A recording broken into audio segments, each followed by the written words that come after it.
In last night's game, the Mariners were pushed back to 500 for the first time since mid-April.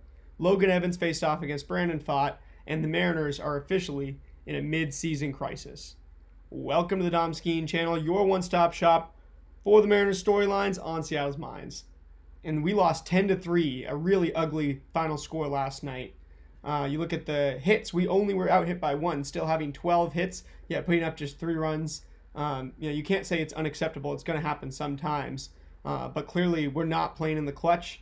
We're not playing where we need to. Definitely choking at a lot of big moments. And it's compounding. It's definitely a lot of momentum going in the wrong direction right now. So the midseason crisis begins, with us going back to 500. After we just finished today's game, got swept. Now it's like 9 out of 10 that we've lost, maybe more. It's really bad, obviously.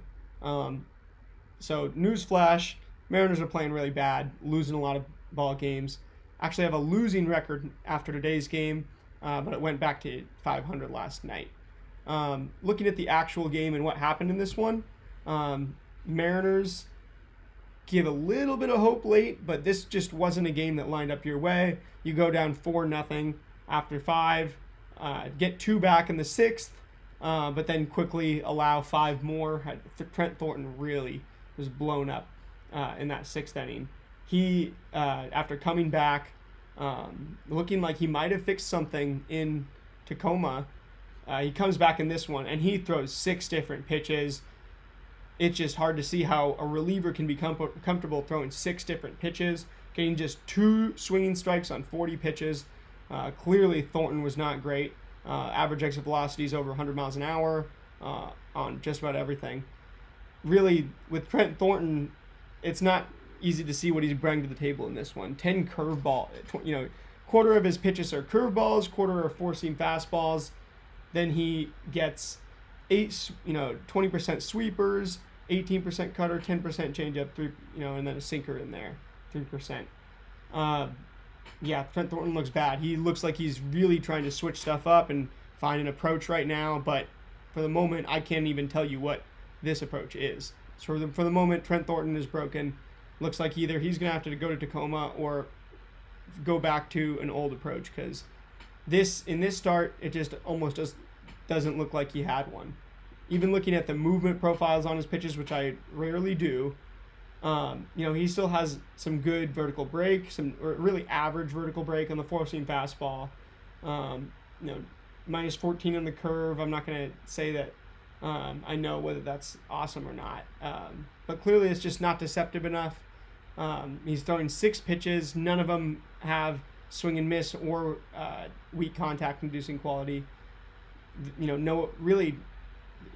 I'm not sure that he went out there with an approach. But it just doesn't show up on the stat sheet in this one. Logan Evans in this one, 8 swinging strikes on 87 pitches. Pretty underwhelming, but Logan Evans was never a swing and miss guy. 86.6 average mile an hour exit velocity. He's okay. He's not a guy who,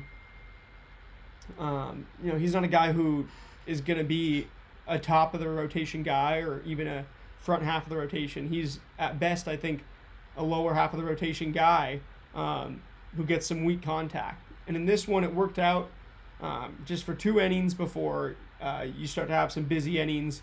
A lot of pitches get up there on the board.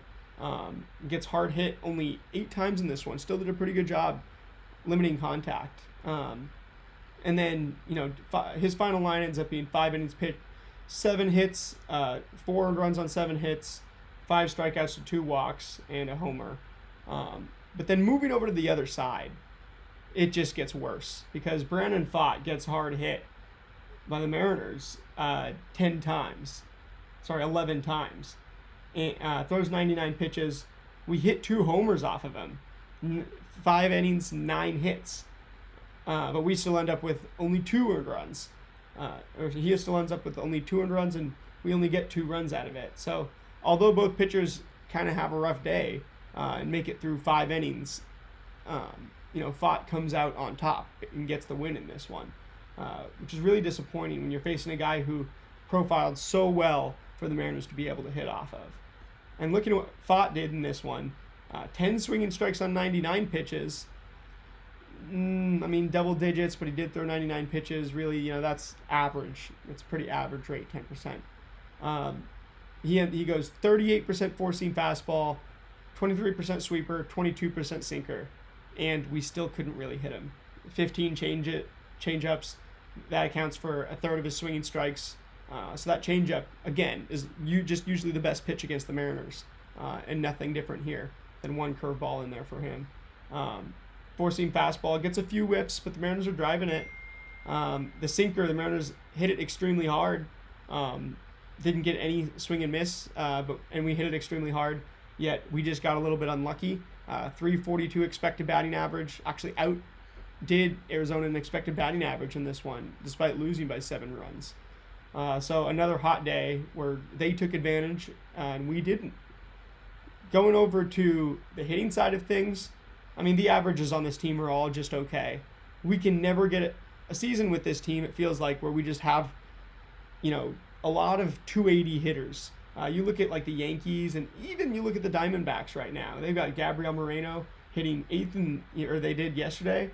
But if I read to you the bottom 3 of their order, it's Pavin Smith, Gabriel Moreno, Alec Thomas, 276, 277, 273.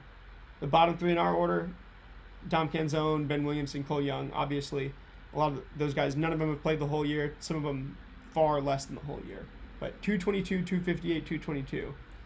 It's just, then you look at, the rest of the Mariners lineup. The Diamondbacks have one guy hitting under 230. Whereas we have, how many under 230? We've got 3. How many under 250 do we have compared to them? Let's see. We've only got 4 under 250 right now, and they have 2. So anyway, we basically just have double the holes in our lineup of any other team. And it's not to say that, some of these guys don't show up when you actually watch the games more than on the box score, but this is what the struggle is with having a guy like Cole Young, and he went 2 for 4 in this one last night. But you can't rely on consistent production from Dom Canzone, Ben Williamson, Cole Young. You're going to need a lot more. And thankfully in this one, you get the 5 and 6 hitters both homering. Rowdy, who I did pick in the pregame to hit a homer here. Then Randy, who just hasn't hit as many as it seemed like he has this year. He had a bunch to start off. Just really hasn't hit many since then. And, they come in spurts for him. But, yeah, definitely just starting to get a little bit weird with that. Last thing on this game before we move on to today. I want to talk about, do you need to be more consistent, or do you want to find the cure?